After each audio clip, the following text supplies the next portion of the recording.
Oh, Lord, let me back up a little bit.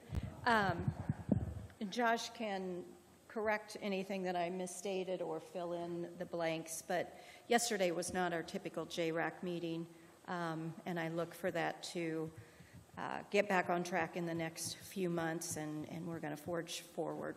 The purpose of JRAC is for all the systems in the criminal justice, juvenile justice system to work together to be more effective, to not duplicate services, and to try to brainstorm, troubleshoot, fill in the blanks, and come up with resources which are very badly needed in Henry County, to include mental health resources, substance abuse resources, and ways to make the criminal justice system more effective and efficient and move offenders through the system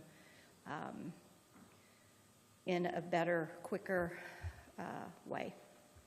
And I'll let Kyle fill in any blanks around that as well. What does JRAC stand for? I knew at one time, but I don't remember. Justice Reinvestment Advisory Council. Okay. And NAMI, it's something to do with mental health. NAMI? NAMI, yes. Okay. Yes. National Alliance of Mental Illness. I just looked it up. There you are. Mm-hmm. And Kyle, I guess you can... Forgive me for being tardy. I explained you were coming in from Indy. Go ahead, and whatever bullet points you have. My bullet points are, we've just started the process. I mean, it's been ongoing for a while, but we've just started to really dig into the places within the justice system where we can start to tackle issues that are becoming present with the, there's a good distinguishing thing that we discussed yesterday, that when we examine the system, we see the evidence to make decisions based on that evidence within the workings of the justice system where we can make improvements. From there, we can then start to utilize best practices which are based on evidence. So to tie this into finances for the county, essentially, when you look at places within the system that might have some bottlenecks or that could be improved upon, improving upon those issues will allow less crowding within the jail. And the better we get within our own system, the more efficient the jail population and the dockets for criminal cases can move through the system, allowing us not to necessarily have the need for extra beds and spaces within the jail. A personal bullet point of mine is the fear of, if we build it, they will come. If we have the space, then there's not going to be an incentive to use all of our resources available to improve. And it might just allow us to stick with and not examine some of the issues that we have, moving people through the system appropriately and giving people the appropriate places and placements that do exist. So there are lots of programs we still need to explore, I think, before committing to a huge funding project like this. What you just said, do you sense there was agreement in yesterday's JRAC meeting to what you just said? I feel like there was a consensus that, and not everybody was there, but the members that were there was a consensus that there are things that we need to examine before we commit to spending a lot of money. And if I'm not stating that correctly, Susan, you were there, please let me know. Or Joe, I think you were there as well, yeah. I don't hear a rebuttal.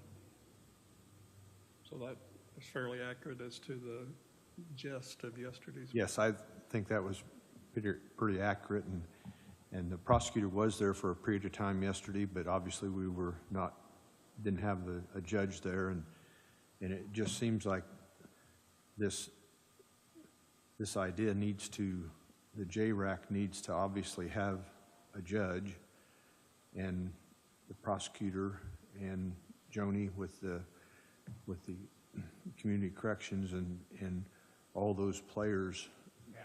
Public defender, yeah. Kathy with the PD, yeah, everybody. She wasn't there yesterday, but it's, because it's those players that we're asking them to do something different than what we're doing now, and that's going to be their ball game, and that's why it's kind of difficult to.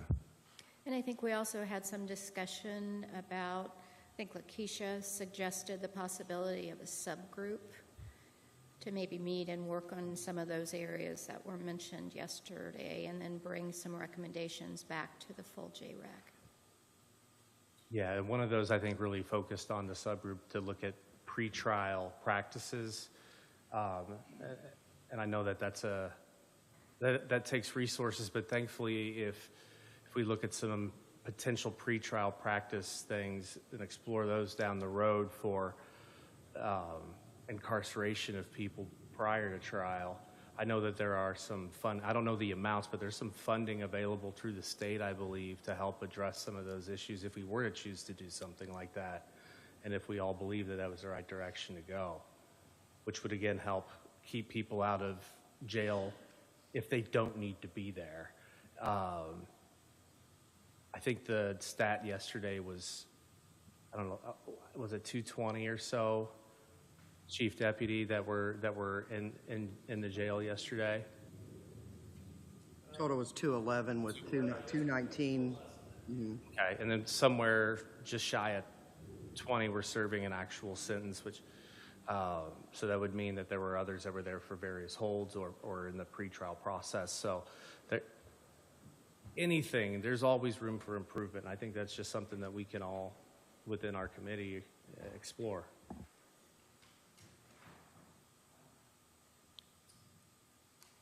I will say that Joni said she would not be able to make it.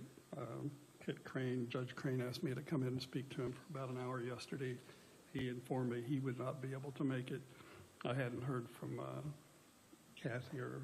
They both informed me that they weren't capable of the prior commitments today to come, yeah. Okay, but... Kathy and Michael. Okay, thank you. But most of those, not everybody you just mentioned, did fill out the survey. So you can see those opinions, those rankings on what you were handed. Like I said, 16 out of 18 these were sent to did respond, which I appreciate that very much. Most of it, one thing that might have been truncated, where did you get your knowledge from to answer the question, is there a need for a pod? Well, most of them was firsthand information or experience. And then secondly, was issues lie elsewhere.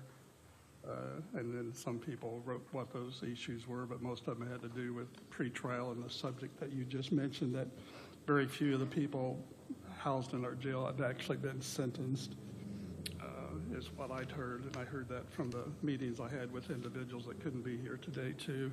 They're awaiting trial or disposition or some kind of action over in the Justice Center. Josh, you're here. Kit said for me to ask to get the daily report as far as number of people housed at our jail. I asked Sheriff Sproles that, and he said he would get that to me. So if you want to come to the microphone and give us a report of trends out there as far as numbers and where you're at and ideas that Stacy and you might have with what's going on, dovetail off of what Susan and Kyle just shared, if you would please. Yes, Ken and I've taken care of that. Jeff's getting you added to the jail list, so you'll be getting those. So Stacy's passing out. Just put some numbers together for you all today. On one side of the page, it's going to be the jail population, like the monthly average. Starting January of 23 all the way to present. And then on the other side of that, we're looking at total arrests by the year. But let's first look at the jail population monthly average. You can see starting in January of 23, we're at 221. 220 in February. And then, I'm not sure what happened in March and April, but we had a pretty decent decline. And then we started seeing those numbers go up again as summer approached and into the fall of 23. These numbers reflect the inmates that were physically in our jail, not inmates that we shipped out to Delaware County that had been sentenced to DOC. They're still kind of in our custody per se, according to the state. But if we had not, I believe it was June of 23, we started shipping inmates to Delaware County that were DOC sentenced. What's the rationale for that? Kit brought it up, but I didn't quite wrap my head around it. Yeah. So had we not done that, we would have been in our jail for the summer and fall. We would have been anywhere from 230 to 250 in our jail. So we had, I would say on average, Stacy, correct me if I'm wrong, we probably had on average during those months 10 to 12 DOC sentenced people that we were housing in Delaware County. So I'm sure they charge for that. no, they do not. Their DOC holds, Delaware County would actually get paid by the state to hold okay. them, $37.50 per inmate per day. On a daily basis. Well, that's good to hear. Thanks. Yeah, so we were not paying. So what would happen is DOC, they contact us. So let's say we have John Doe being held in Delaware County who's sentenced to DOC. Whenever space becomes available at DOC, they'll contact us. We would then send our transport officer up there to get that inmate and transport him to DOC. And that's when we take them off of our jail list. We keep them on there in a separate location until they are actually shipped to DOC. Because technically they're still our inmates. Yes. So I highlighted there in yellow, since we've had the first 4 months of 24, just so you could see a comparison between the average population per month for 23 and 24. Some months we were down, and then some we were over. But we seem to be holding steady around 210 inmates, roughly 208, 210 for the first 4 months. Last year, again, we started to see an increase when May hit. I'm hoping we don't see that, but that is a possibility. I spoke to Jay about this several months ago, and he said, come around July, it seems like population increases. So More partying, more drinking, more hospitality, more I guess. shenanigans. Yes. On the flip side, I figured up the arrests, total arrests for the various years there, like the last 10 years. It was kind of interesting to see. I'm not sure what happened in 2017 through 2019, but we saw a huge spike in total arrests for whatever reason. Then, of course, when COVID hit, we saw a decrease, slight increase in 21, another decrease in 22. And then last year, it seemed like there was a lot of arrests last year. So right now, we're actually on pace to beat the total arrests last year. Total arrests last year was 2,277. That's been the highest number post-COVID that we've had. And we're on pace right now to surpass that for this year. I still keep in touch with school personnel because I dealt with discipline, and Susan might be able to verify this. Post-COVID, it's really picked up. True. Yeah, huge. Discipline, behaviors, just kind of assuming that goes through adults as well, and you're seeing some of that reflected in society and thus criminology. Yes, yes. So I know we were on the agenda just for trends, numbers. That's what I wanted to present for this section. Is there anything else pertaining to kind of the trends, numbers? One of the questions I asked Kit, because I was curious,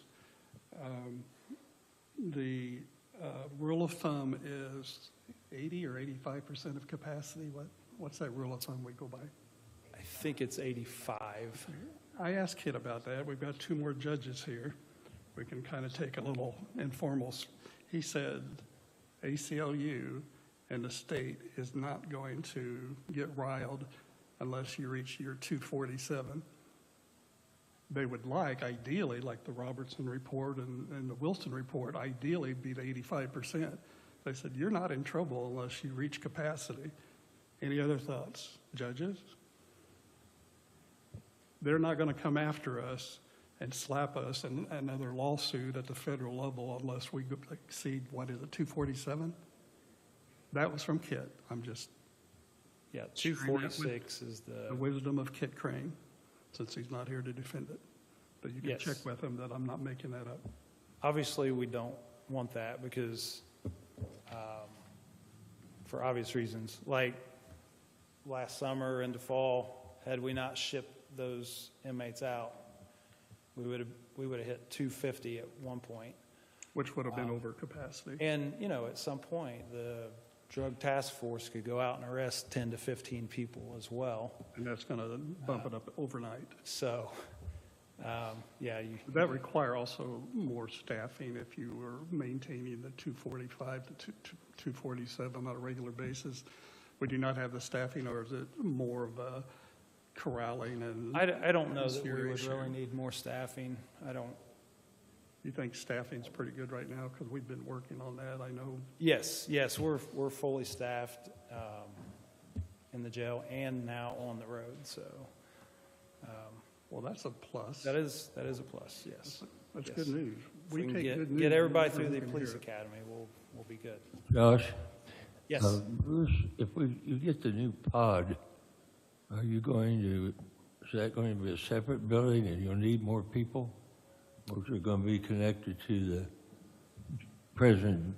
it'll be connected to the current, if that's what was chosen. But yes, that would be the best case scenario if we went that route. I will say we're not advocating for that.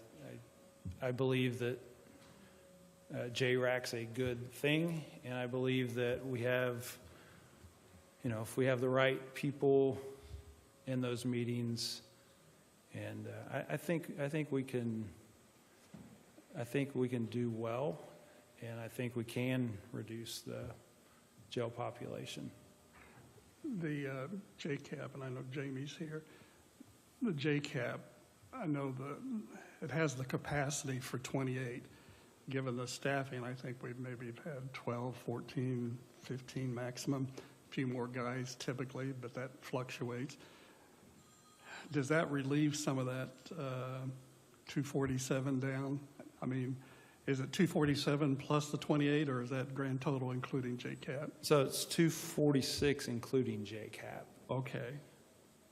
Yeah, but what it would do, it would allow more space in the actual pods.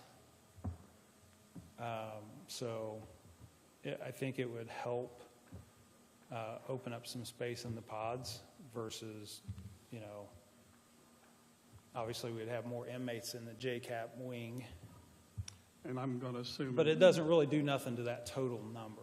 Okay. Well, and I was unclear if that included or excluded the JCAP on that 246. Jamie's here. I assume that how many could be there is depending on the JCAP staffing and the counselors. I don't know what maximum number you feel comfortable with doing justice to the ladies. Are we talking 10, doing justice to 10 and being able to do one-on-one as you would ideally do, or? We're in a little bit of a transition period. Right, I listened to the commissioners meeting, I kind of understand that, but from your perspective on the women's side, looking at that, is 10 like a high number that you feel comfortable with, or? I would do 12. I mean, the women are in the smaller dorm that Right, has 12 beds. right, If I'm there full-time, which I'm a full-time officer, if I'm there full-time, I can do 12. okay, But, right now, my time's going to be divided between the men and the women, so that changes. okay. So if and when, which I assume again from listening last night, you hire someone on the men's side, hopefully within a month or two, you think that person can, it depends on the person and their background and their experience and all that, so there's some unknowns, but they would be able to handle 12 as well. And I know there's like 16 beds on the men's side, but 12 would be a number that would be reasonable for somebody that's qualified. It's a little weird. It gets a little weird in like group dynamics. 12 is an odd number for adult groups, and so that's what complicates my answer a little bit. Okay, That's a little bit big for a therapeutic treatment group. So if you start getting into 15, 16 guys in a group, because there are 16 beds over there, that makes it a little bit. so total 20, 10 of each would probably be pretty doable. That would be very ideal. So 20, and it's probably too early to tell the long-term effects of that, because when they did a study at IU in Dearborn County, they didn't do the study until year 4, and you're only in what, year 2 years approximately, in October? You're in the second year. And they showed like a 50% reduction in recidivism after 4 years. And then they did a study after 8 years, and IU did the same study using the same metrics, and it was like 70% reduction in recidivism. Now, if that were to hold here, and you quit having that revolving door that someone that's let out and within 6 months to 6 years, chances are 80% are going to be back incarcerated. Long term, that could have a positive effect on population. Theoretically. I think we need to look at a whole lot of studies, because I think those numbers are really skewed. Okay, I've never seen numbers out of any drug rehab, any rehab that's as high as 70%. Okay. Slashing recidivism. I mean, a good number, I can't think what it is, but the studies show, I mean, a good number, and that's not saying, I think that's a good thing. I'm not saying that, okay? okay, But I think a good number is in the, 25 to 40% would be awesome. right. If we could sustain that, I mean, that would. And that's what the IU, I don't want us to put it up there to a point that 4 years from now, we look at it and go, well, they're not saying shit. understood, So understood, that's all I'm saying. I'm not putting, understood. I think it's wonderful so far. I'm just quoting an IU study and what they said, and it may be skewed, you're right, Judge, it could be.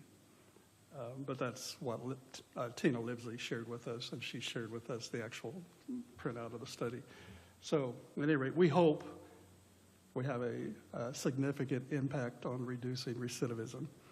And so far, from the 2 or 3 graduations, it seems like providing hope for individuals that had very little hope in their lives prior to this. So hopefully we give them a lifeline.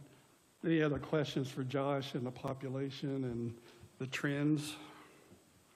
Other than it's an uptick this year. The trend this year is an uptick. I do have a question, and this is just for my own education. So when someone is sentencing is going to DOC, what's about the time frame? Because I know there's some here that's not in Delaware County that's hold for DOC. What is the time frame? And sorry, I choked myself today, and so my voice is a little raspy. I was very talented and choked myself. I'll let Stacy answer that.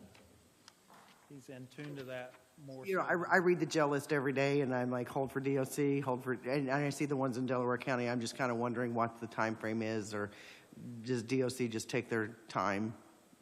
It's just only when their beds are available. Sometimes they'll call us, like, for example, Delaware County couldn't take females. So we had to send all the males up there, so the females had to stay here.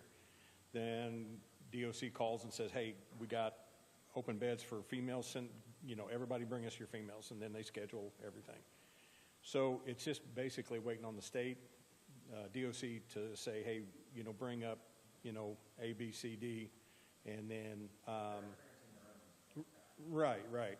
And so, and last year, I think, last year there were some software issues that they were having, so it kind of ran them a little short and ran them in the negative a little bit. They couldn't get it processed fast enough. But Delaware County is, like I said, like Josh said, was gracious and get them out of our facility until we could kind of get our feet underneath us a little bit. So, but anyway, we wait on the state to call us, and so they may be up there a couple months, maybe, something like that. Just depends. What's the overall atmosphere of new jail versus old jail and the attitudes of the those who are incarcerated there? From your experience, Josh, you were. I'm so sorry. Well, you know, I be hope honest with you. they're not happy. Be honest with you, there are certain people that will tell us, you know, hey, we like this place a lot better than we did the old, you know, the old place. Of course, the food's better. Honestly, the staffing's better. We don't have to worry about, you know, certain things, and of course, with the laws and such, we have to really hold a tight rein on things. But a couple of our jail officers actually took a tour in another county jail, and that was pretty much about the size of ours. And they were trying, but man, they don't. You know, they're having difficulty in getting things that they need at this other county. So we really got it fortunate. Lieutenant Martin toured a county jail in out of state, and they were using the restraint chair, but however, they didn't have restraint straps, so they used duct tape. I take it that's a no-no. That's a no-no. That's a definite no-no. So I'm just saying, we got a great facility. Yeah, we don't use duct tape. We got a great facility, and it's working. It's working for our county. And if we add another pod of, even if it's approximately 200 more beds, then we're going to be at the facility. We're going to be at the size of Delaware County. Do we really want to have that? I don't think there's any discussion of going to 200 bed. And really, this discussion is just to start the discussion to determine if we need to have one. Right. You know, no one's saying we're going to put a shovel in the ground in 6 months. You know, it's really, do we need one? Yeah. You know. So I think with, you know, a little bit of work here and there, I think it's absolutely a doable project that we don't have to have anything like that, hopefully. Storage. When we toured, in fact, we patterned this jail because Alavadas had done the Adams County, Decatur, Indiana. Mm-hmm. Then we went to Decatur County, Greensburg, and they did the architectural drawings for Greensburg. It was about to open, and Adams County, Decatur, Indiana, had been open for several months. And the one in Adams County, the jail commander or the sheriff, I think maybe it was the sheriff that gave the tour, they housed DOC, federal prisoners, and made quite a bit of money. I don't know, $90 a day was then. It's probably more than that now. Would that, if something were to happen, and that was toyed around, because even when we did that tour, that was mentioned, maybe if we build it large enough, not only will they come, it could be a moneymaker. That was actually discussed. Does that require different training, more officers, more correctional officers, et cetera? Yeah, it would require more officers, more medical. The food, the kitchen, the kitchen would absolutely, you know, we'd be seeing a bigger bill in food, maintenance, it would be quite a bit of an increase just on staffing alone. And with medical, because right now it just seems like, you know, there's a lot of illnesses out there, and especially having inmates that come in that is going through withdrawals. You know, we have probably at least maybe 4 or 5 right now that are going through extreme withdrawals and can't even stand up, we've had to take them to the hospital numerous times to double check and make sure that all their levels and everything was okay. And right now, that's what you're seeing. But what you're talking about as far as the DOC being able to hold and house DOC, the local level is a lot different than the state level. It's played different rules, different policies and procedures pre-sentence compared to, post-sentence or people that have gone to court and such. So it's, we're going to have to up our training to match that and to fall in that accreditation of the state saying, okay, we'll let you, house them, we'll do this and do that. I did talk to Delaware County's jail commander, Jeremy Dye, who told me that Delaware County's now housing federal inmates. And they said that's a whole new different ball game. And they said it's rough on his staff, and it's rough on the facility. The inmates can have to what local pre-sentenced inmates can have. Didn't we years being probably decades, probably 20 years ago, didn't we at the old jailhouse DOC for a while? We did, yeah. And that was a problem because they tear things up. They just because of their level of trying to think of the nice word to say. Their offenses and it was my understanding. I had always heard that, but there was more repairs to the jail because they were tearing things up more. So it's not always a great thing to try to. I'm not saying it's not doable. If it's doable, that's one thing. But I just had heard that there was a lot of damage done at the jail. There was a lot of repairs that always had to be made because of the majority of the people that have done damage, and I'm not saying all, but the majority of the people that have done damage to our facility has been people that has either returned from DOC or getting ready to go to DOC. So, Are you seeing less vandalism, less damage to the jail in the new facility than the old? I mean, are they taking, I don't want to say take pride because can't get into the head of those who are incarcerated, but that seeing that it's a much better climate than previous. I don't know how many of those individuals still out there came from the old jail and see how much better this is than the old, but or am I off base? no, I mean there's still those inmates that destruction is their middle name, and they really enjoy coming up with new ways to get around and to skirt the rules and policies of what we're supposed to be doing. Not too long ago, we found out that there was an entire tier that the doors were being popped open at night, and I thought, how in the world can they be popped open? Well, come to find out, they started stuffing the door jamb with things, and it was showing in our software, it was showing that the doors were locked and closed, and then they would take toothpaste and put it over the sensors. So yeah, there are those inmates that just decide that they are not going to follow the rules, and or they'll take their chirps and throw it against the TV just because they don't like what's on TV. So there are those that constantly or will commit some kind of vandalism but nothing to the degree of what we've probably seen at the old jail. But since it is a new jail, we really are trying to watch it close, but we're learning things new every day about what they're thinking about and what they're doing.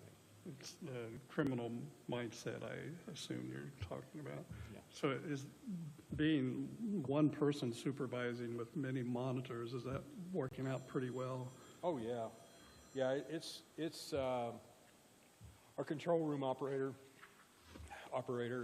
they do a phenomenal job in, communicating with the inmates in the blocks and or the pods. And they're right there in the position that they can see pretty much everything that's going on. So they do an awesome job. It's impressive. Yeah, It's impressive. It is. If you've not been up there to see it, it's impressive. Yeah, I mean, it's kind of like that, I don't know, Independence Day. Will Smith, when they pulled into the mothership of the It's kind of like that. It really is. It's kind of actually cool. There's windows and people, you know, on the other side of the windows, the control room windows. It's pretty cool. It's I'm actually going to have to watch that this weekend now. I've kind there of you forgotten go. that part. just that one part. Yeah, okay. So, but anyway, it's you know, it's a learning process to learn new ways that they're trying to get around things. But That's why they're incarcerated, I assume. That's been their lifestyle. yeah. Anything else, any questions, council, commissioners, audience for Jamie?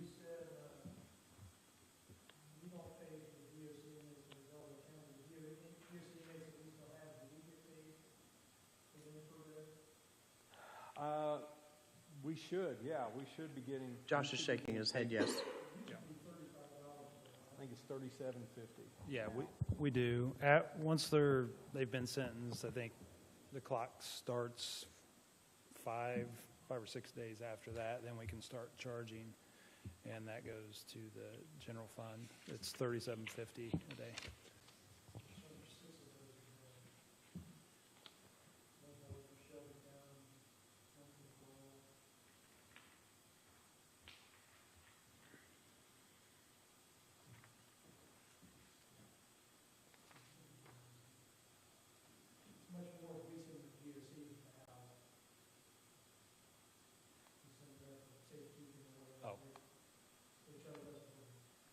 More than what we get. Not an equal two-way street, is it? They don't charge us to be. Oh, right. Yeah. You brought up medical, and I know that's been a big topic because we just paid $650,000, somewhere around that, for inmate medical. We had to move it out of jail lit because of the little error at the state level. But then what we're getting are astronomical bills having to pay. Now, we're going to be able to do a little bit more with jail lit this year, but I think Shannon and Susan, I think you had talked about, one of you had kind of investigated it. You want to say anything about that and where it's heading and what we're going to have to do? Well, we've discussed it quite a few times, really, and the rising number of inmates, and I don't remember who said it earlier, but the rising number of rehab, basically having to detox mental health and addiction. Those are the two things that seem to become very prevalent on the costs related to inmate medical, and there's a lot more than that. But when we're looking at, a $300,000 inmate medical budget item, and then we have discussions and look at the trends and what the costs are, and we're about $800,000, something's wrong. And from a county council standpoint, the JRAC is great, JCAP is great. Everybody has their piece of the puzzle to do. It comes to us to say, where are we going to get $500,000? So if the system's broken and we're not getting people through in a time frame for whatever reason, I started asking questions about, is the jail big enough? Should it be bigger? Should it have been built bigger? And I got, should have been bigger. We need to build another pod as soon as possible. But then others say, some of these people don't need to be here. We could have gotten them out of here if this happened or if that happened. And what I got from folks in the system was, that person needs to do this or this person needs to do that. Bonds are too high. We need to stop filing continuances. We can't get public defenders to come in and see the inmates. Whatever the problem is, as county council, it's not our job to fix that, right? But we're seeing the consequences of it when we get a bill for $500,000 for inmate medical because we've got more inmates in there than we had planned for longer periods. So, Judge McCord, I would like to hear from you. So I'm sorry, Shannon, I thought you... No, go ahead, Bobby. It's fine. I would like to hear from you on the question of, Do we have people in there that don't need to be in there? Are the bonds too high? Is the problem in the jail all mental health, all addiction?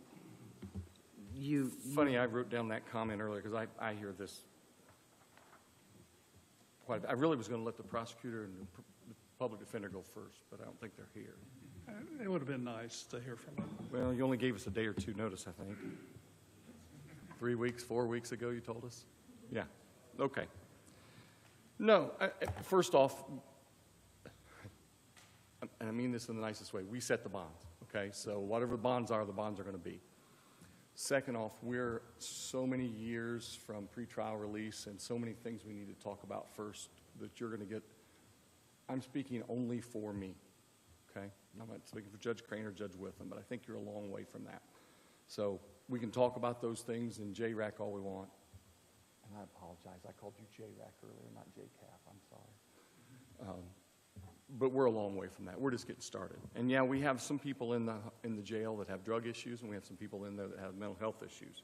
And we're trying to work on some of those, but I've taken, I guess it was lucky. I'm up for election, so I had to go on a podcast last week. So starting the day of the podcast for the last 8 days, which would be 7, we don't get a Sunday jail list very often anymore, but I've kept track. So here's the average of from April 18th to and including today. Here's the average. We're averaging about 210 in the jail. We're averaging about 19 of those 210 being already sentenced. 11 in the JCAP program is the average. 11 is the average of those held for another agency. And then we have 59 people who are in on probation revocations, failure to appears, failure to comply, bonds being revoked for a second charge or other reasons, parole holds, ICE holds. That averages 59 a day. So that's 100 people a day that you can't do anything about. They're not going anywhere. Those 100 are locked in, okay? I guess JCAP, yes, maybe no, because they're in on something else, but that's a good thing, and I think you count that in that. So there's 100. So that's 100 out of 210 you can't do, you're not going to do anything about. Well, actually, there's 2 groups of people that can fix all of this for us, okay? Judges can sentence less, no. Prosecutor can, no. Criminals and people that break the laws. And that's 2 different groups, right? Criminals, we're talking about the intentional, and the people that break the laws are the ones that make poor decisions. A lot of those end up in my court.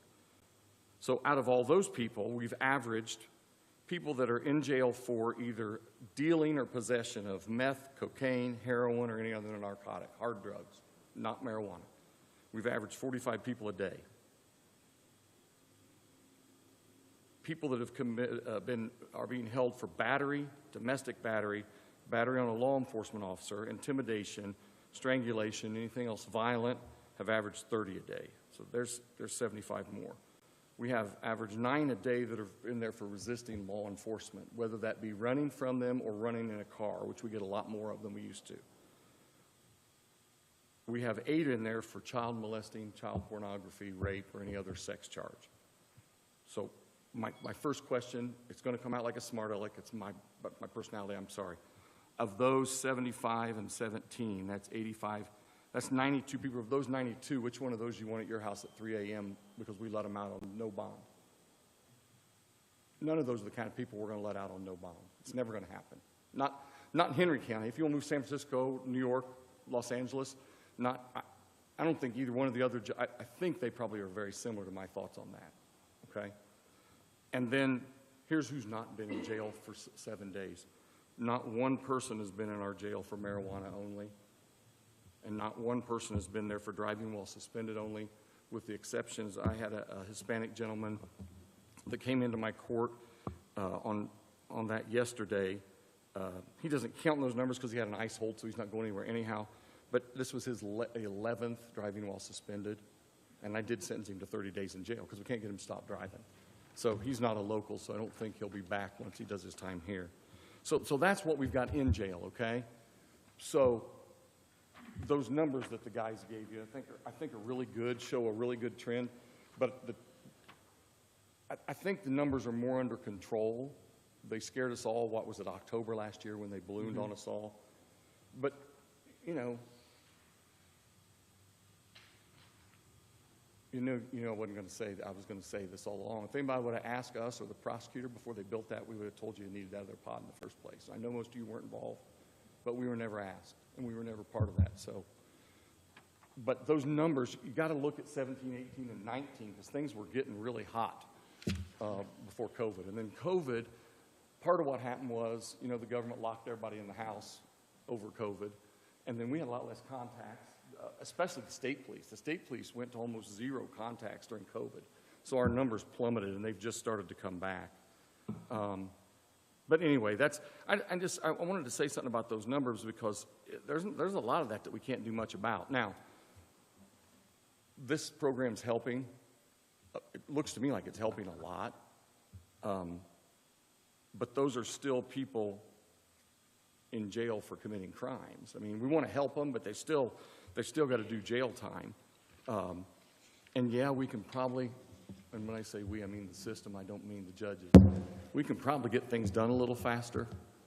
I don't think, from my perspective, again, I'm not speaking for Judge Witham or Judge Crane. I don't know if you hired an extra public defender and if you hired an extra prosecutor at getting better. Things need to move along in that area, but we also, you guys know we're trying to get the crisis intervention thing started for the mental health issues, but that's going to take, it's going to be a bit before that has any effect on the county, okay? We have our first meeting at the end of the month, the end of May, and it takes about a year to get that program in place, although the sheriff and Matt Schofield have been wonderful. Between the two of them, we've had at least a dozen officers go to that training already down in Franklin. And that will start to show some benefit because there will be some people that we're able to get to sooner and maybe get them funneled to emergency mental health care rather than the jail. But there's, until a state gives us somewhere to put those other folks, you're stuck. And there are individuals in the jail that have mental health, and Yeah. you and I talked about an individual. Hell, there's people in this room right now that have mental health issues. I'm not even joking. Come on, we all. Because the way we classify mental health today. Exactly. But there's a gentleman who has been in and out, and we talked about him yesterday. I won't name him. And when he's on his medication, he's great. When he's not, he commits something that he has to be arrested for. And it's just a revolving door. And he can go longer periods of times. Lately, not so much. I think he's been in, I think you guys know who I'm talking about. He's usually in and out. This time he was a little more serious. But. Yeah. So, yes, there are people that have mental health issues in the jail. And drug issues. And drug issues. But sometimes they're also committing crimes along with that. That's the problem. Exacerbate everything. And some of those, I noticed a lot of, and I didn't write this down this way, and the guys may have the numbers better than I do.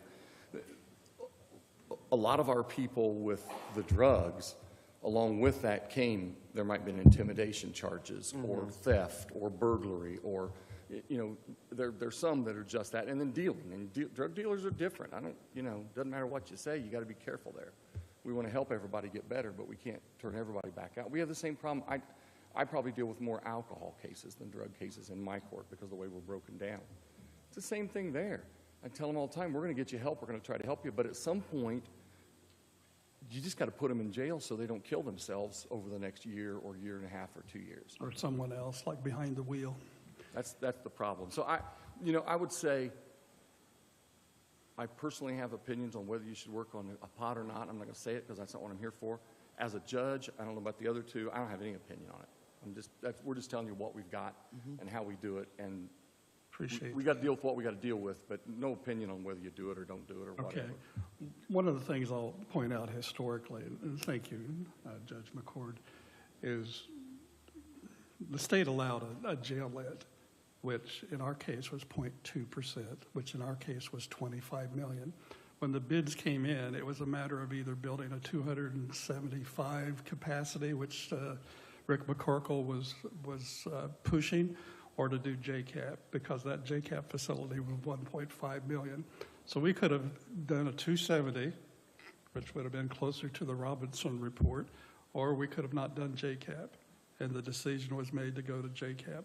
we were limited by 25 million because we were limited by the state legislature with a 0.2% jail lit. Now, since then, because of inflation and construction costs escalating, they just recently allowed counties to adopt a 0.3%, which would have given us about 50% more, but that wasn't the case back in 2019, 2020. So we were limited as to how big of a jail, and the option was to go to JCAP rather than build more cells. So that's how that came out. Judge Witham, do you have anything else to add? I know what Judge Crane feels like. I'm not going to share it. I'm going to let him share that when he has an opportunity to. But one of the issues that we have, or I have in Circuit 1, I'm very willing to allow persons to seek treatment. We use a lot of facilities up in Anderson, Madison County. House of Hope has been, I've been upstairs 7 years. I was downstairs 15, and I used them downstairs as well. But it's a treatment facility. The problem I've got right now is I've got 15 guys, maybe between 15 and 20 on a waiting list for House of Hope. We have some other facilities. I've tried to encourage the attorneys to look at Grace House, Progress House. There's a new one called Frog up in Madison County. If I had a bed available, those 15 people could be in a treatment center. Now, they may not last in that treatment center, but they would not be in the jail. What we're doing with the females, if we can get a treatment center for them, there are some of those females that could be transitioned out. I mean, to me, that makes a lot of sense. If they can complete the JCAP program while they're there in jail, okay, we give them a chance to go to the next step, to this inpatient treatment facility. But there are a lot of counties that are using all of those facilities I talked about. Judge McCord's got some up in Anderson as well. I know Madison County, I think, sends most of theirs to the Frog, this new treatment place. So those are potential options. I told the sheriff after the graduation the other day, yeah, I've got 15 to 20 guys. I could get out of jail tomorrow if I had a bed for them somewhere else. So that's something we're continually working on. Judge McCord talked about, I don't know that we need more prosecutors or more defense attorneys. I need the ones that I've got to go look at these other treatment centers. You know, call Grace House. It doesn't all have to be House of Hope. We've had good results with guys I've sent to Grace House, Progress House. So I've been trying to tell the attorneys, you know, we're talking about months before there's going to be a bed at this treatment center, but there's another treatment center here. So hopefully that's going to decrease some of those. But yeah, I've got, those guys are ready to go. Most of them have a plea agreement signed, and they could go tomorrow if I had a bed for them. Can I ask you a question? What's the expense of using those treatment houses? Okay, those They pay are it themselves. They have to go there. They have to get a job. They pay monthly rent, drug screens. They take care of all that themselves. No cost to the county. so both better for them and better financially. Yeah. I had some discussion with the sheriff about, he said, what about, at one time we looked at the guest house, and they do great work over there. They didn't have people on staff that were certified for substance abuse, so we said that's, if they want to take that next step, that's what they need to do. There's pluses and minuses with that. I generally think sending them to Madison County gets them away from all the friends and family here that use, so that gives them a chance to get out and get sober, and it's usually a minimum 6-month program up there. After they graduate, always tell them, you know, you're coming back to Newcastle, you got to watch what you're doing. Right. I'd say probably half of them decide they want to stay in Anderson. They have a job up there that they're working. They're away from all the people who use here, so it works out better for them. There's probably 5 guys I've had in the last 2 years that I thought there's no way in the world this guy's ever going to last. I saw one in JCAP the other day that I never would have thought he got through JCAP, but he's a totally different person, at least from what I see and what he says.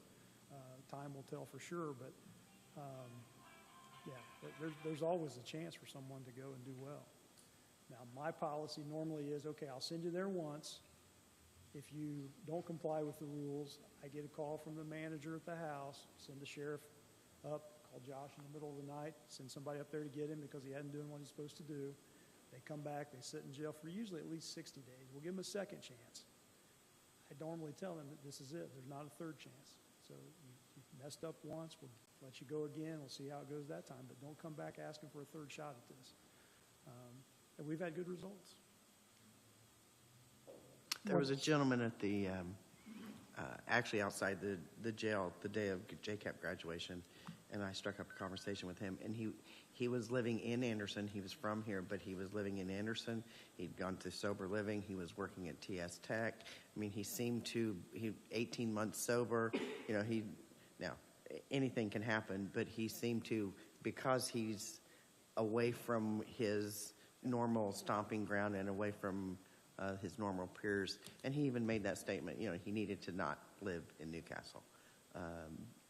But I admired him. I mean, he was working at it day by day.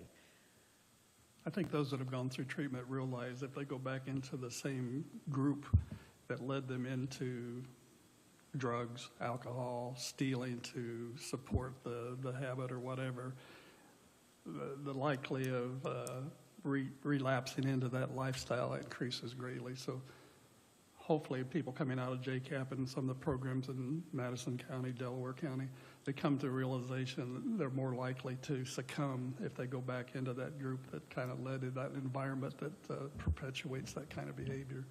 Of the 6 guys that were there at the graduation last week, one who has already been through it, was staying on as a mentor. He's on my House of Hope waiting list, and then one of the ones who just graduated is on the House of Hope waiting list. And I told both their attorneys, hey, you might want to look at these other places. Judge Crane and I didn't talk about this much, but drug court, is that making a difference? Is that a positive thing that contributes to this multi-approach to tackling the issues we've talked about? Or I think so. I just think the problem is the numbers aren't real high. And I'm not involved with that, so I can't tell you why. I know there's certain things they have to do. There's certain people that have to agree for them to go in.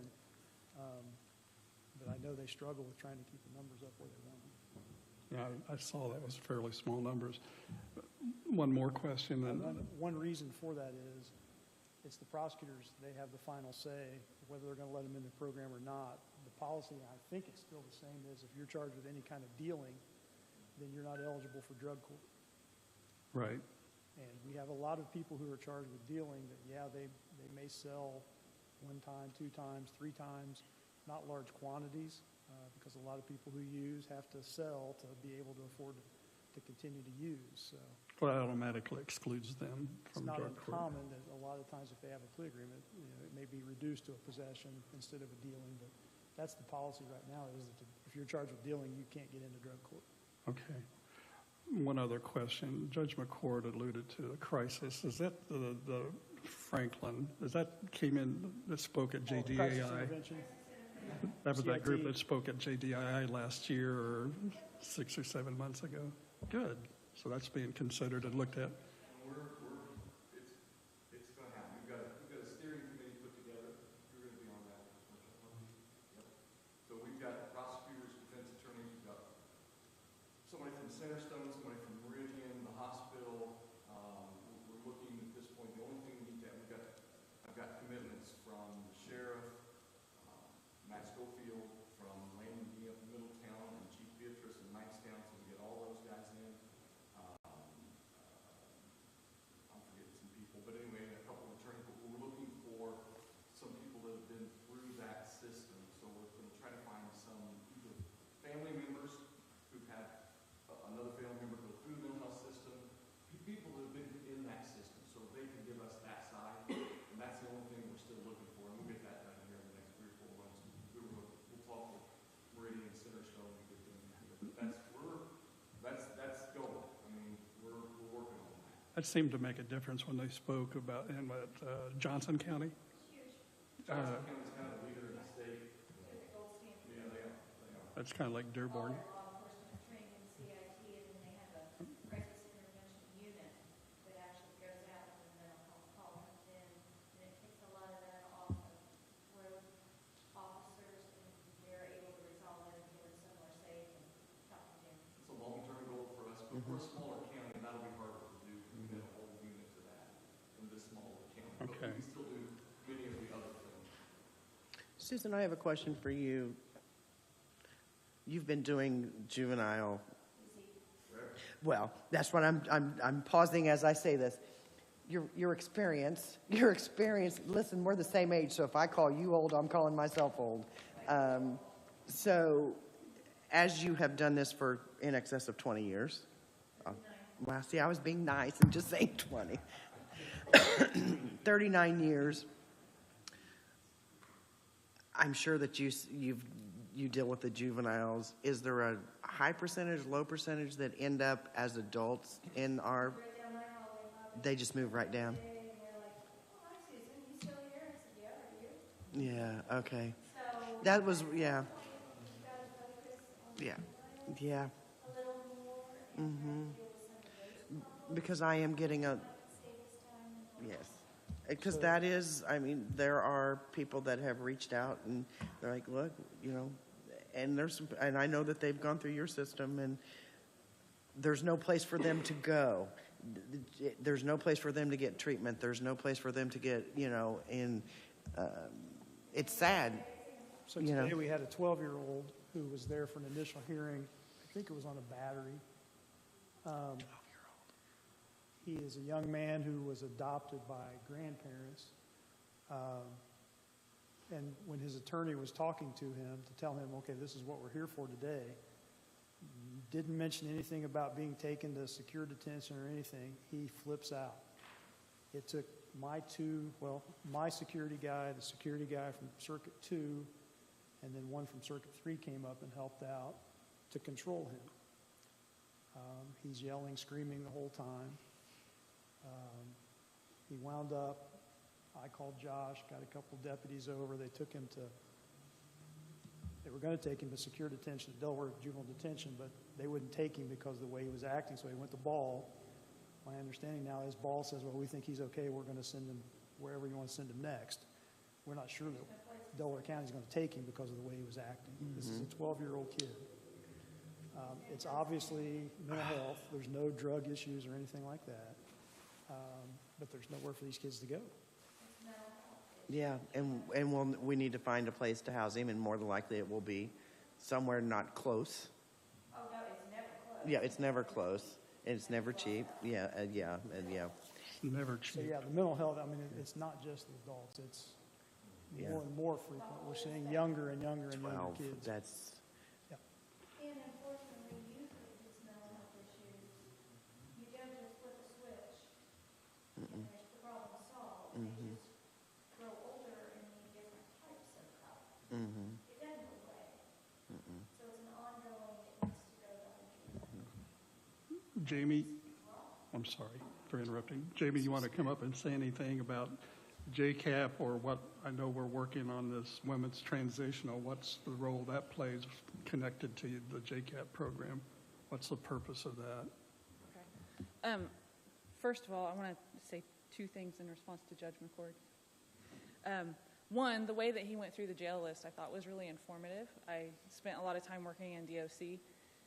And one of the wisest things I heard from one of the wardens I worked with was when you take an inmate, an offender, out of general population and put them in segregation. So you're further isolating them.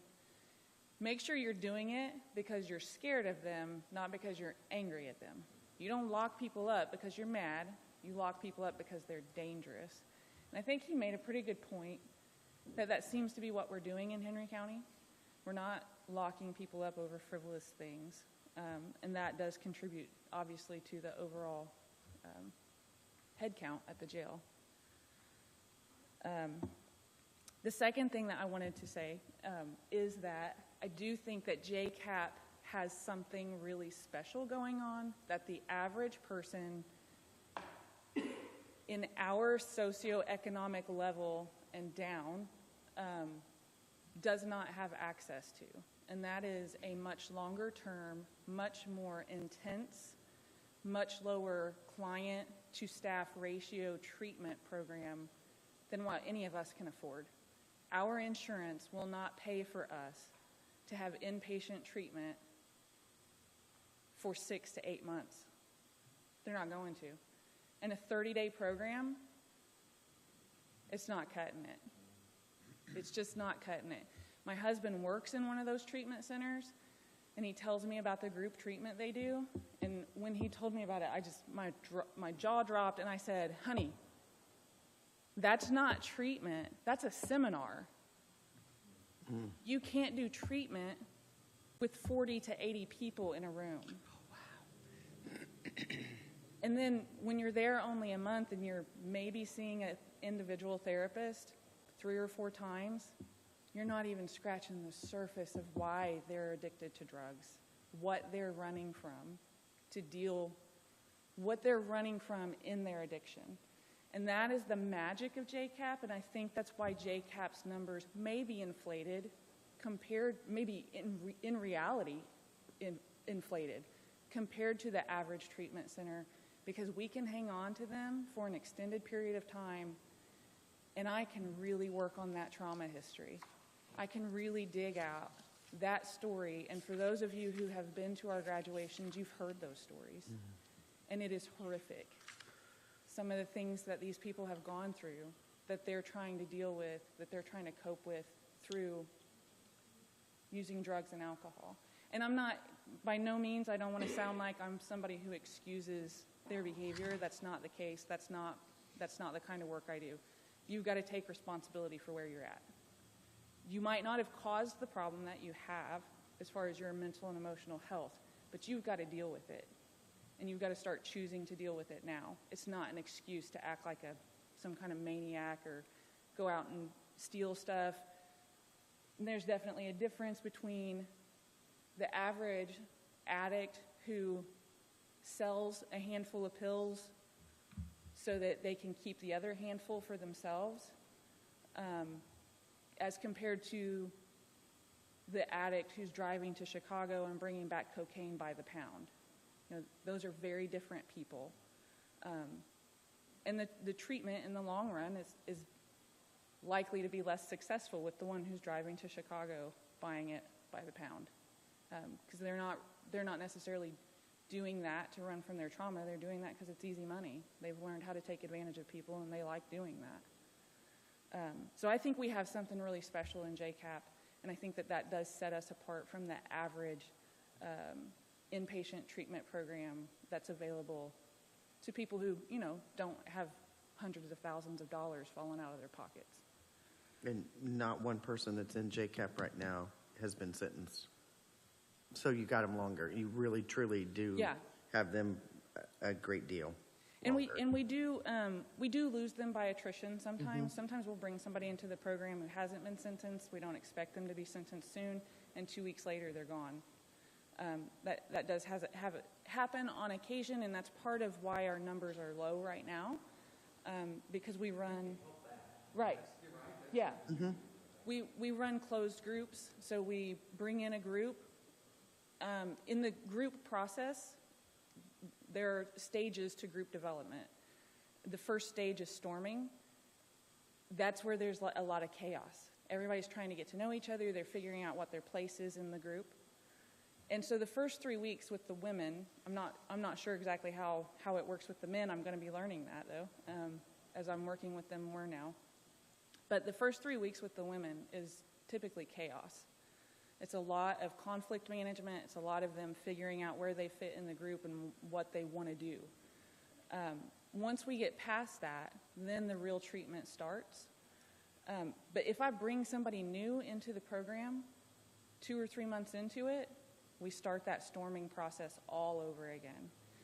And that can really set somebody back who has started making progress, and now, we've lost 3 weeks to that storming process. For that reason, we run closed groups so that we're not constantly running back into that storming process. As it relates to the jail expansion specifically, I did have a few thoughts about it. One is that there is no classroom space in the jail except for JCAP.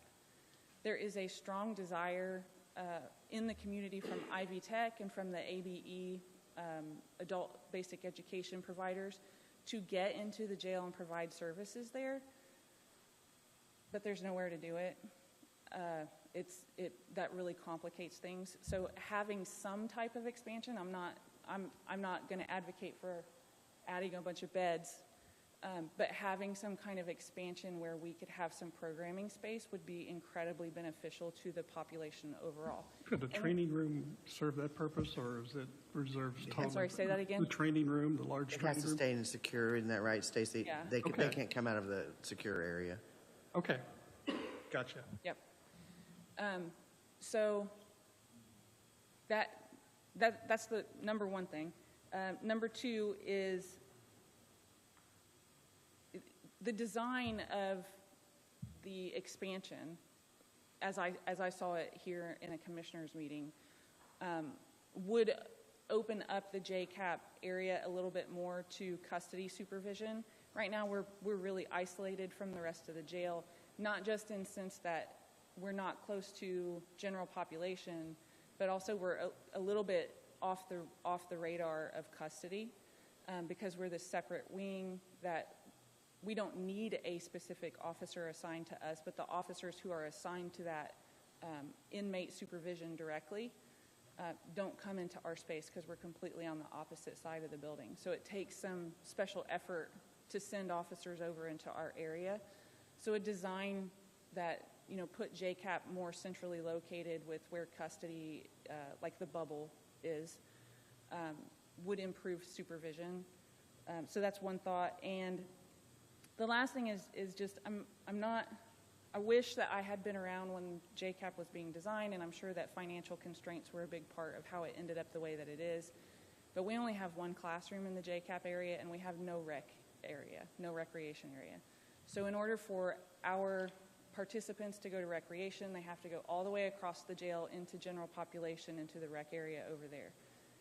The Dearborn County facility is designed much differently, and they actually have recreation space and classroom space attached to each dorm. So they have a men's classroom and a women's classroom and a rec area that they share.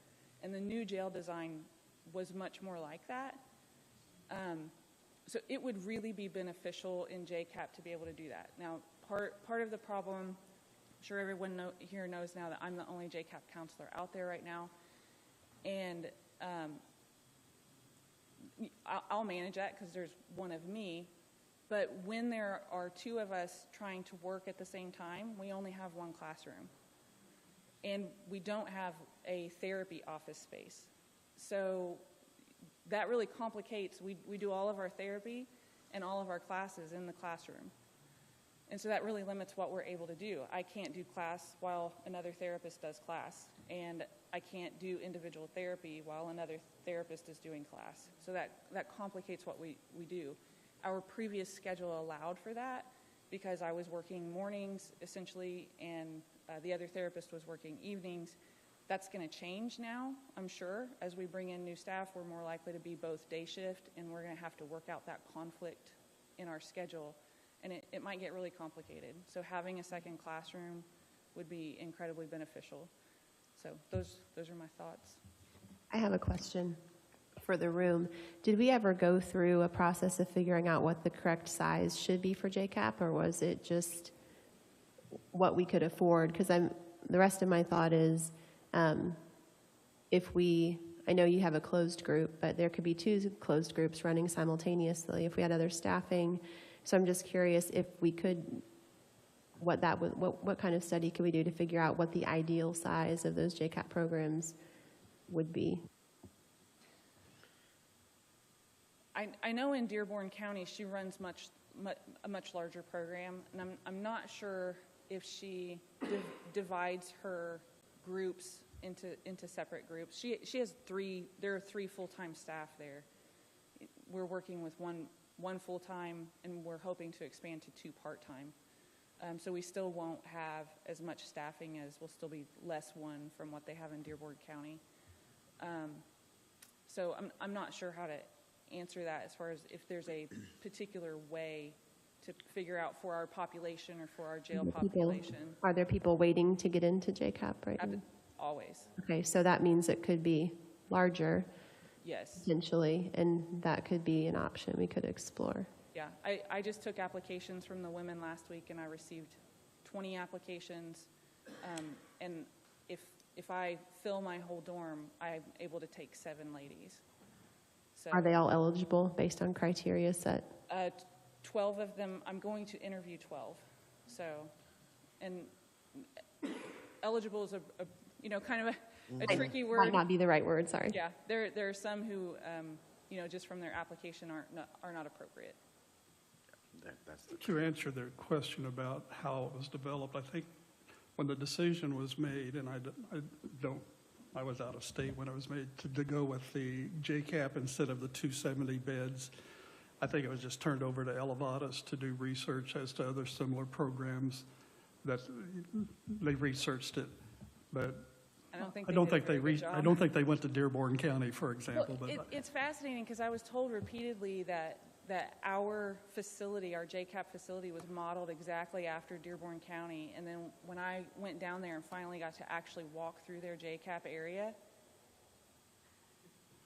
there's no similarity whatsoever. I don't think the facility was necessarily after them. The program was patterned after what Tisha had developed down there.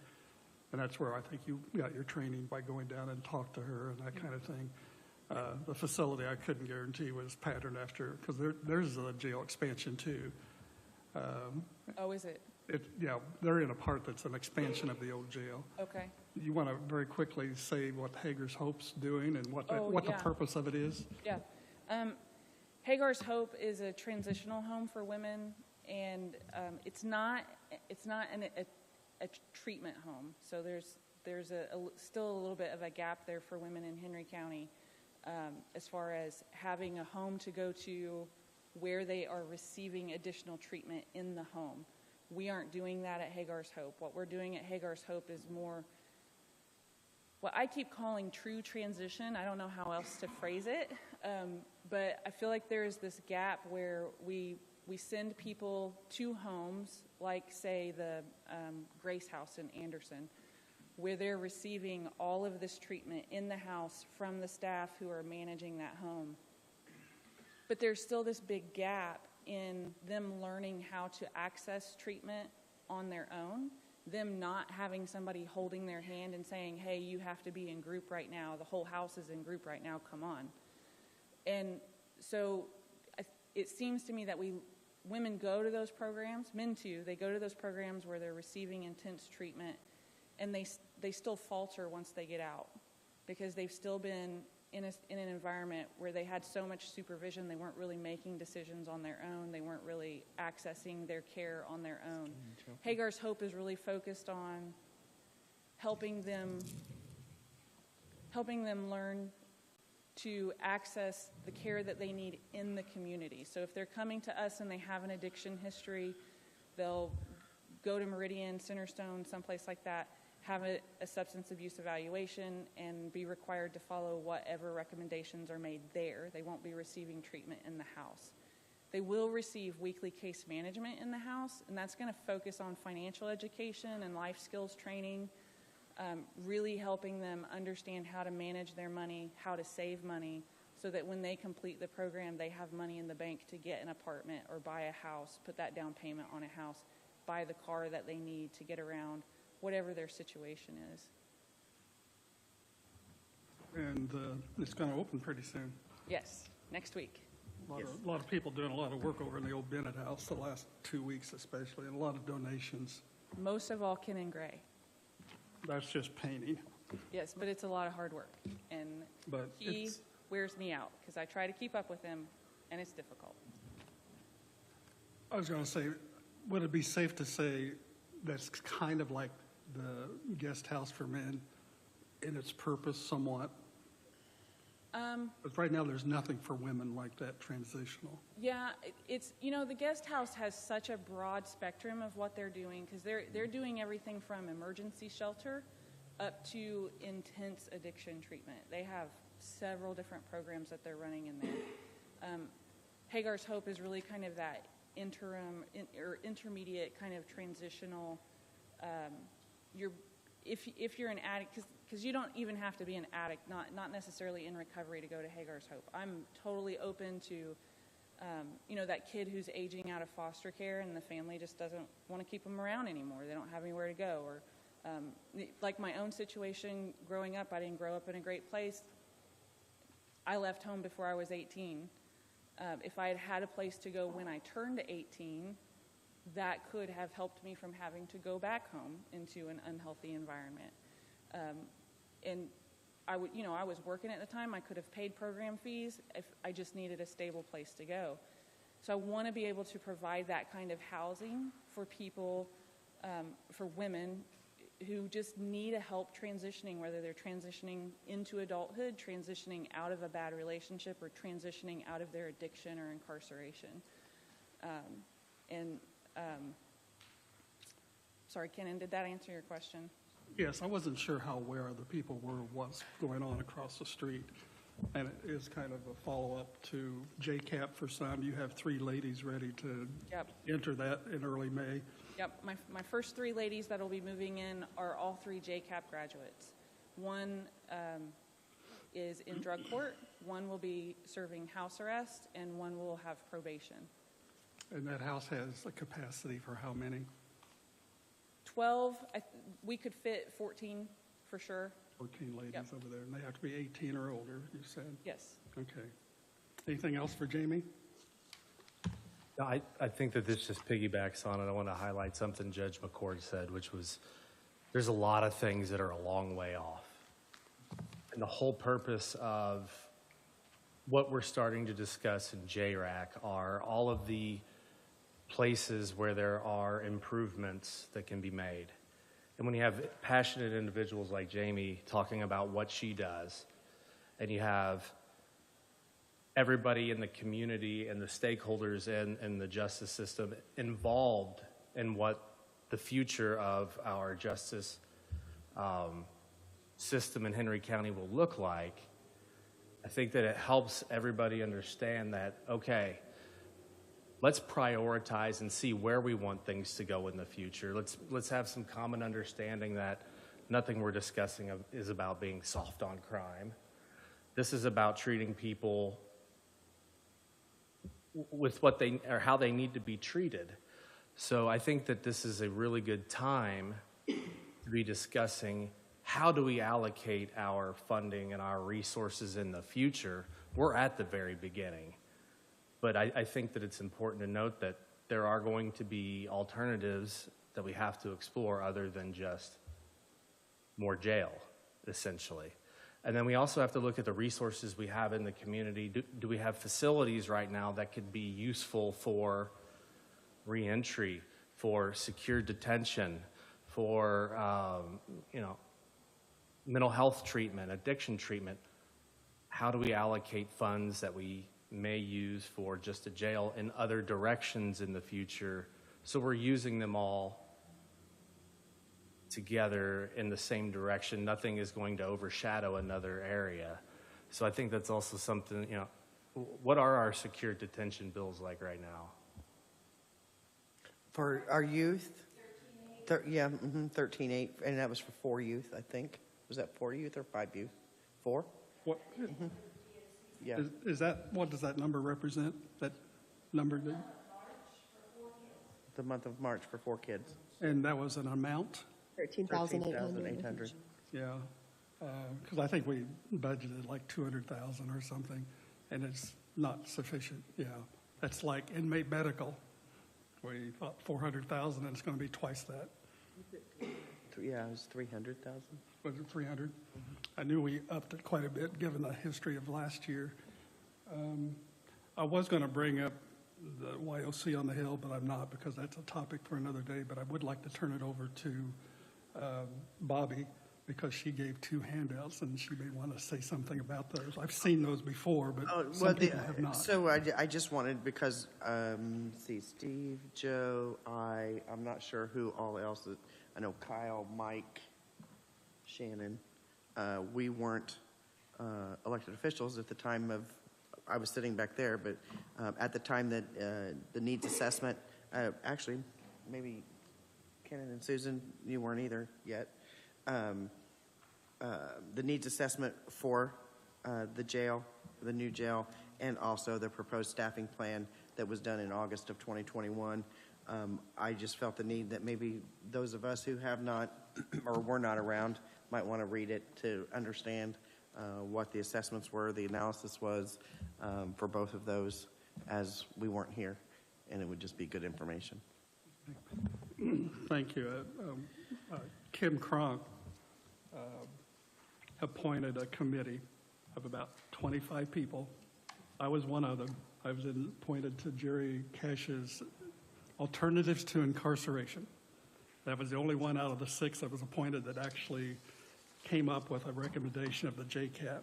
And during COVID, we somehow kept that alive. And we took a visit down to Dearborn County, and we said, we've got to do something to keep this alive.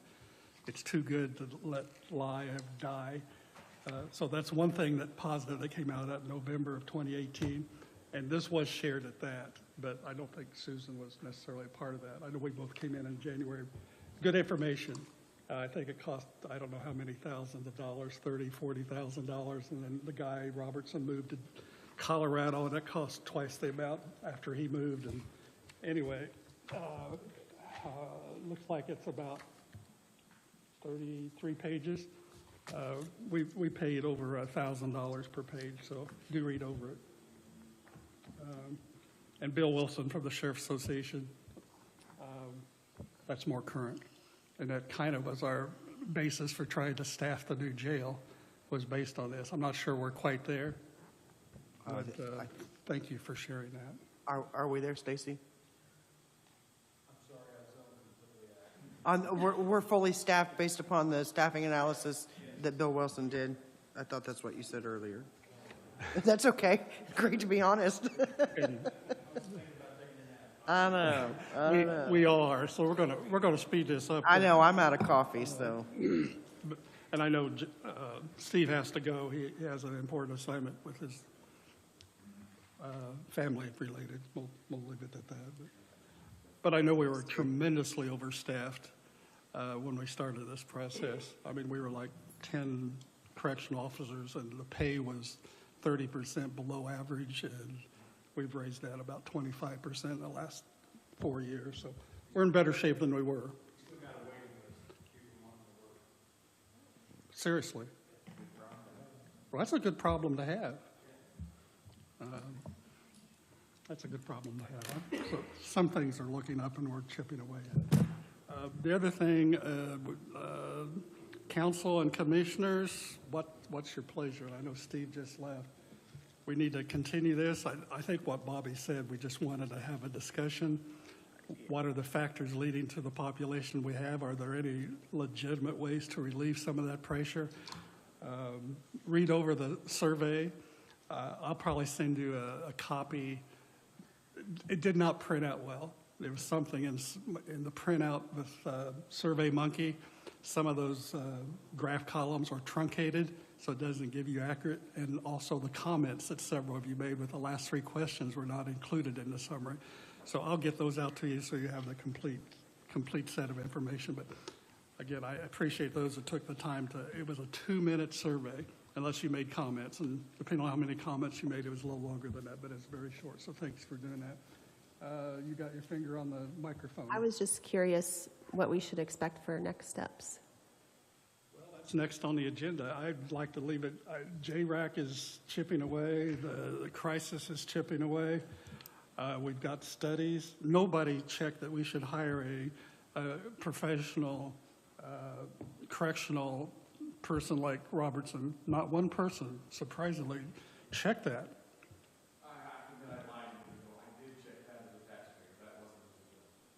Okay.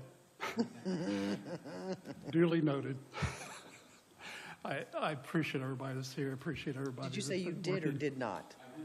Oh, didn't, as a taxpayer, gotcha, yep. Oh, yeah. A lot of money's been spent on studies, and a lot of those studies are just on shelves. So I think the expertise of the people in this room can contribute as much as paying somebody. And that's really why I gave the old one, because a lot of information can be gleaned from that without having to go forward. I appreciate that, Bobby. I had not seen those reports, and I will review them. I don't know what the next step is. It seems like there's a whole bunch of things we can do, and a whole bunch of money we can spend, and a whole bunch of time it's going to take to get it done. I don't know if the answer is, I don't know how we come up with an answer between now and budget time or next there year's is budget time even. No way. To any of these problems. Where the money, and I say that any of these problems, looking at it from county council standpoint, I'm going, where's the money coming from, right? Where are we gonna get the money to do these things? So I'm very happy that JRAC is doing things to try and make things happen. I'm very happy that the JCAP program is doing things. I wish I could pour gasoline on your projects that are gonna take a long time to get going and light them on fire and get them just started right away, but that's not possible. So I appreciate everybody providing the information that I did not have, so thank you very much. I would suggest that, I don't even think we need to meet once a quarter to discuss anything. I don't think anything's going to move that quickly. You know, maybe reconvene in 6 months toward the end of the year and see where everything is, 6 months from now. And then, again, I don't know that things are going to change much between now and 6 months, but at least it'll give some of the other groups opportunity to move forward with whatever it is that they're doing, and then, kind of go from there. I don't know that once a quarter, and maybe it's not, but once a year at this point, I don't know, but, maybe every 6 months kind of reconvene, because, when the itinerary came out, not the itinerary, the Survey Monkey, and it talked about the more meetings like the JRAC meeting that we just had. Well, most of us aren't in those JRAC meetings, so I couldn't answer that question because I have no idea. And maybe it's just to update everybody, every 6 months to see where we are, get an update from you guys of where you feel we are, or, if you're in boiling water, or you feel like you're in just lukewarm, normal day of running a jail. So I have a request, if coming into budget session, if you guys feel like you've identified a bottleneck and you have a solution or a proposed solution and a suggested cost, you could present it to us at budget time. And Judge Witham said he needed someone to help look for placement. So if that's a person or a half a person, I don't know what that looks like, but if that helps you and you feel like that is really a significant contribution, I'd like to hear that at budget time. Correct. I was going to ask him that question. If you had someone spending all day doing that, would you find them? What'd you say? I didn't hear you. Understood. I know Susan has worked, Susan Lightfoot, has worked many hours through the night trying to find placement for a youth. And it's not. And we're back to where we were 30 years ago. The Middle Ages. Yeah. Is it Davies County that just recently closed their? Knox, excuse me, I couldn't remember. Yeah, Knox County just closed their facility. I guess that my point is just you guys are very used to the council saying no. And so I think that there are times that you see an opportunity for improvement, but you assume the answer is no. And now that we're at this point where we are or are not going to build a very expensive facility, the answer might be yes, because that might be the much better financial choice. That's all I was offering. So thank you guys all for what you do. I will say that we have on a special work session, joint work session on May 13th, which is a Monday at 5 o'clock. Jason Simler has moved up. Normally we get the 1st of June, a 5-year financial outlook, comprehensive outlook. We've moved that up to May 13th. And it'll be interesting because it'll give us an update as to revenue and expense projections that they update annually. So you're welcome to come to that. That'll give us kind of a forecasted what's the effect of the 5% raise last year, what's the effect of that, what's the effect of the recent legislation. All that's fed through the auditor, and she feeds it to Jason, and he gets information from the state, the LGF, et cetera. So it'll be interesting, and we will have that information about a month earlier than what we did, and that will satisfy some of the other people's needs. Like the health department needs to be able to have some information because they're under a deadline as well, and their Health First next year as they get more monies to be able to do things. So May 13th, and council, I put notes at the bottom of your agendas with some other updates, but that's meant for you because some of it pertains only to the council.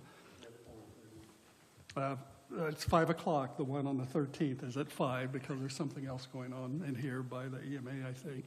So to be safe and not push them out, 5 o'clock on May 13th. Okay, I'm going to turn it over to Joe, Bobby, and thank you for coming. This next part probably does not necessarily, unless you're interested in the 3 building projects. Your windows are on the list. Okay, that's it. Thank you. He wanted to hear that. Thank you all very much for spending time here doing it. I'm going to turn it over to Bobby or Joe. So everybody has the report, the DLZ. I know I'd sent it to everybody and asked if anybody had any questions. I will say that a couple things can be removed from the list. Those are the, on page 2, under the courthouse renovation, it's number C7 under the alternates, which is replace AHU1 and AHU3 in the attic. That can be removed. What does that stand for? Air handler unit. Okay.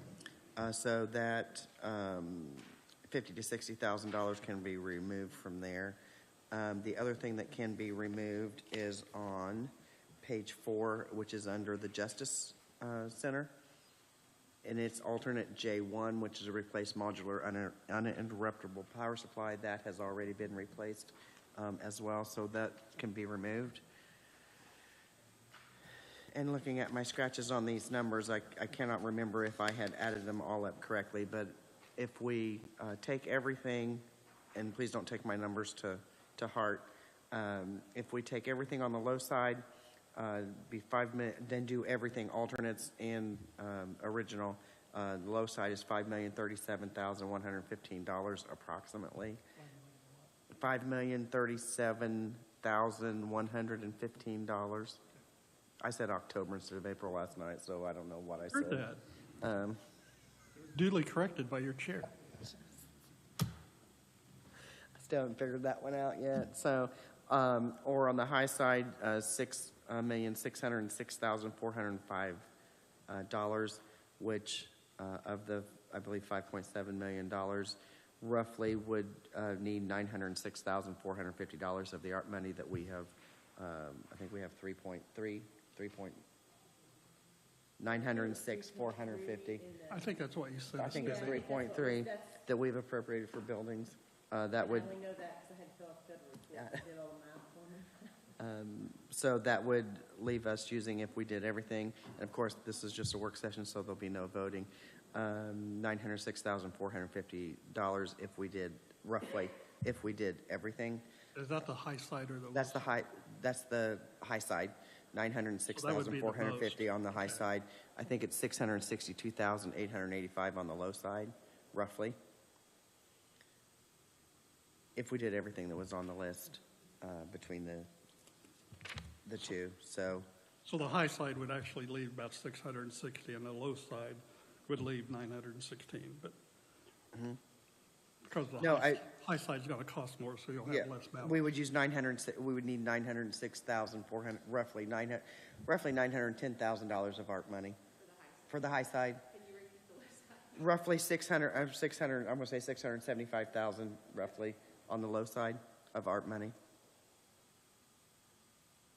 Bobby, did those? Actually, I have listed here, we have $3,357,733.92 of art money. Okay, I don't know if that's correct or not. On the GEO bond, if I remember right, correct me if I'm wrong, $5 million was dedicated to the courthouse, and the other $800,000, I think it was 5.8, To the Masonic Building. was left for everything else. Yeah. You know, the other 2 buildings. So I'm I sorry. interrupted somebody. No, it was me. Did that 6.606 million that you gave for the high side include the 154,000 to DLZ? It includes everything on this list. I added up the list too, but in that list, I believe it. I think the 150. Somewhere it has a contingency. I just added I thought I added everything. You can correct me. Okay. It's been a while since I looked at this. No, maybe, I was thinking, I couldn't remember, it seemed like we had to go back and add in their lump sum fees in addition to, Design contingency on page 2. is that where it is? Yep. It has total base price on spring, and then design contingency. Yeah, I was thinking of the front, page 1, the very first, there was a dollar amount in there.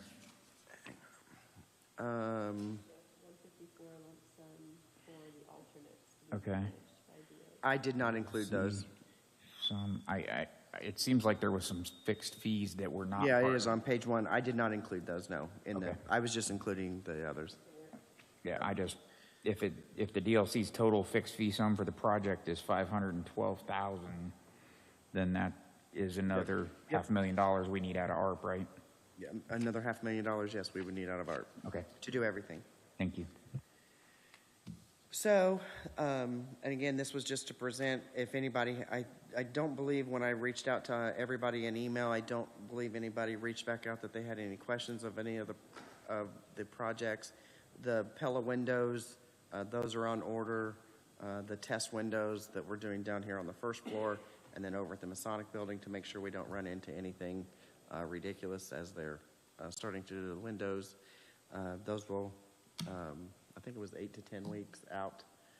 We've been several weeks, I think, now, so we're probably 6 weeks out on that. Because it's difficult to get everybody together for a joint meeting, and we both meet on the 8th, I would hope and like for the commissioners to vote on what we do, and then we can present it to the council, how we voted for your approval or disapproval or modifications on the 8th at the council meeting as well. As per your email, that sounds good. Get her all done in that day. Yeah. Bobby, I did ask a question about the main distribution panel for electric and whether or not the service from Duke Energy had to be upsized here at the courthouse. My concern is that the power bill is going to go back up. Yeah. Okay, if we hear back from him, I'm just curious. Panel down there that's not used that we were checking to see. There was a question about city. I mean, there's really nothing on it that's not being used. Yeah, they were.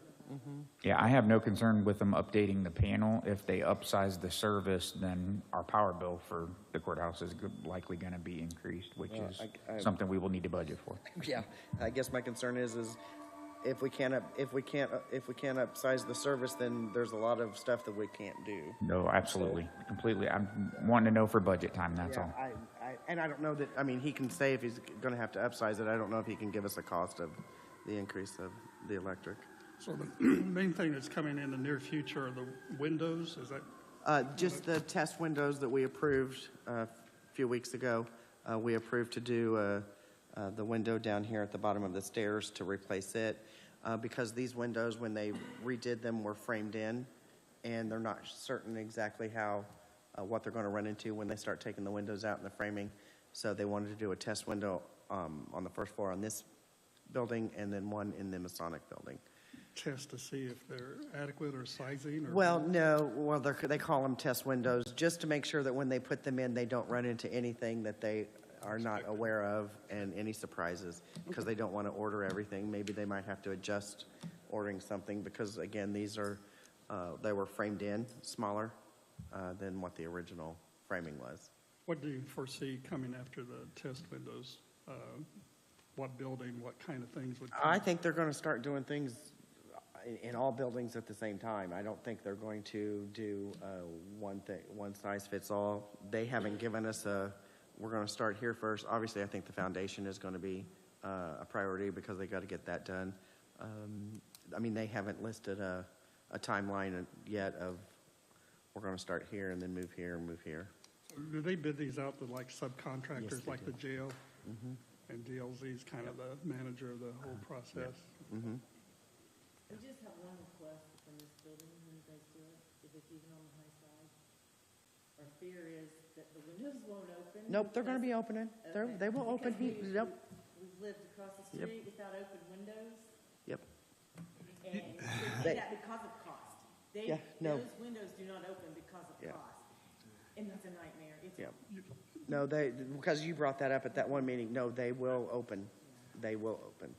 Now, there may be some down in the basement that won't. These maybe not, but all the office windows will open You know and what's lock. interesting about that? Yeah. They did a $27,000 renovation to the high school back in 97, 98. The whole upstairs demanded, the science department demanded windows that open because they experienced the exact same thing you brought up. They don't look, it looks like a jail coming in from the front of the building, but they open, and they're very happy up in the science department because those windows open. That was a big, days in the middle of the winter, we have to open our windows because it gets hot up here, and we have to open our windows. okay, well, it's just interesting. That's a common This request. second floor is Yeah, it's not good. is very warm, but hopefully with the new HVAC system, we can get all that worked out. But, oh no, you can be freezing down here and walk through those doors and it'd be summertime. Anything else? Debbie, just because the windows will open doesn't mean you're allowed to jump. They won't open that far. There are days. Yeah, you won't, No, no. they won't open that far. You're tiny, but they won't open that far. But there's days, there's temptations. We said we were gonna jump off the clock tower, and then I said, no, I would just. I've never been up the clock tower. I have to do that someday. Anything else? Again, 5 o'clock on the 13th and a regular meeting on the 8th at 4:30, so thank everybody. If I said otherwise, that's what I meant. That's 5 o'clock. Yeah. Right. I've been through enough of those in the school system. I've seen them. I'd rather not. They passed a law they can't use students anymore. Newcastle did that about 8 years ago. They used drama students. They actually did. And the drama teacher. Good, good. Motion to adjourn. Yes. We're adjourned. Second that.